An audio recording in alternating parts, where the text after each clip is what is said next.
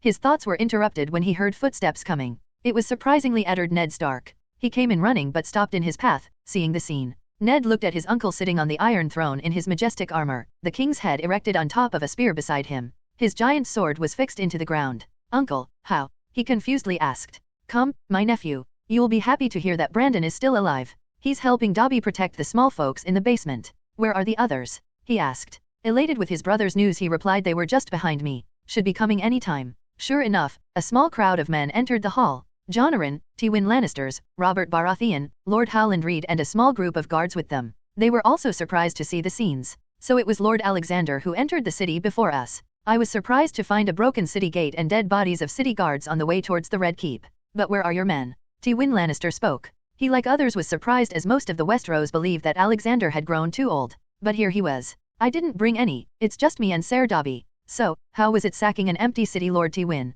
Your soldiers must be disappointed when they only found useless things," Alexander asked in a mocking voice. "They are good soldiers of House Lannister. They do not take pleasure in killing and looting," Tywin said in his stern voice. "Well, whatever. The king is dead." He was planning on blowing up the city with wildfire. He had commissioned the Alchemist Guild to place crates of wildfire in the underground tunnels. "You might want to get rid of them before anything else," Alexander nonchalantly said. Still sitting on the throne, everyone had their eyes nearly fall out with the sudden news. They quickly sent their soldiers to carefully remove them. Surprisingly, the loudest of them, Robert Baratheon, was being quiet. He also looked a bit scared of Alexander. Then Alexander suddenly recalled a small memory that he had nearly broken Robert's arm when he tried to peep at bathing Lyanna. Since then, he's been afraid of him, mainly because of how easily he beat him up. "Well, the throne is yours now, Robert. Make good use of it. Now, you're not just responsible for yourself but also the whole realm. Many people will depend on you to feed themselves and live safely. I hope you do a good job." Alexander walked and patted Robert's back. "A bit too hard." Jon Arryn nodded at his words.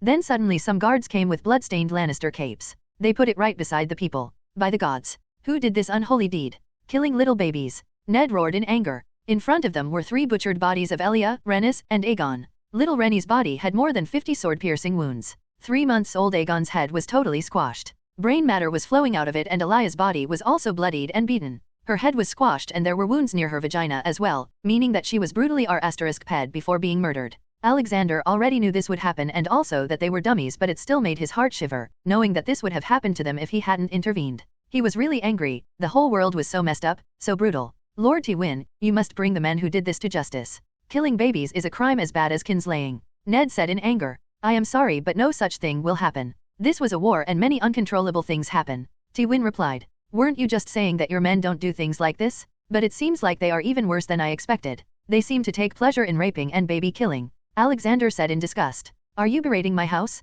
Your words can cause war, you know. War which North cannot afford. Tywin retorted. Enough, the dragon spawns are dead. It's a good thing. Robert suddenly spoke. His words made Ned even angrier. How can you say that, Robert? They were babies, Ned said. They were dragon spawns. They all should be dead. That was it. Alexander felt angry now. After so many years of his working as God's advocate, this was the first time he was this angry. How could someone be happy for seeing dead children? He stepped forward and picked Robert in the air by his neck with one hand. What did you say? Does that also mean that you're a dragon spawn too? Your own grandmother was a pure Targaryen princess. If you really hate Targaryens, then you should kill yourself too. Such hypocrisy. Do not forget that the only reason you are being allowed to sit on the throne is because of your Targaryen bloodline. If it were not for that, probably Lord Tywin would have taken the throne for being the strongest house in Westeros. Killing children, no matter who it is a crime. Don't forget, you are just a thread apart from being named Kinslayer. After all, you killed your own cousin brother. For God's sake, have a bit of decency for a king. All your life you've done nothing but whoring and fighting. Even a lord as good-natured as Jon couldn't put some knowledge in your thick skull.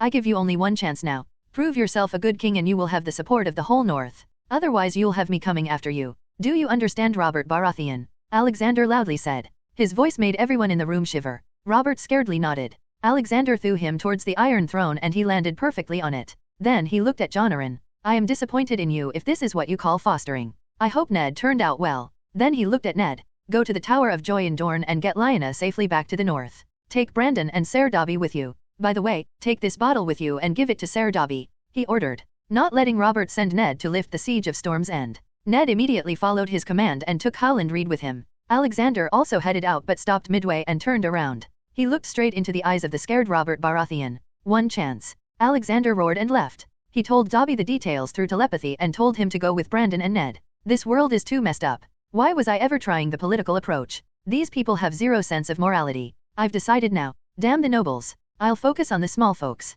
Happy small folks means happy kingdom, he inwardly said. He also deployed some of his elite elves. They wore special black dresses and golden wolf masks with red eyes. He had named them the Wolf's Swords, the most elite of the elitist. You can see the image on illustration channel of my Discord, https://discord.gg/dghcron. Or see them on Instagram, https://www.instagram.com/Mr_Immortal_novel. Seriously, they were all magically as strong as a Hogwarts professor, and special forces training made them even better. They could easily massacre an army of dragons. But for now, they were helping the small folk to get settled back in the city. The people had started to see the northern men in a different light now. Hello, everyone. As we wrap up this video, I want to share a quick note. I have a Patreon account. If you'd like to support me and enjoy on-demand audiobooks, you can become a Patreon member. Alternatively, you can check out my Google Drive link, which has 500+ novel audiobooks available through my Ko-fi or Patreon shop. I appreciate your support.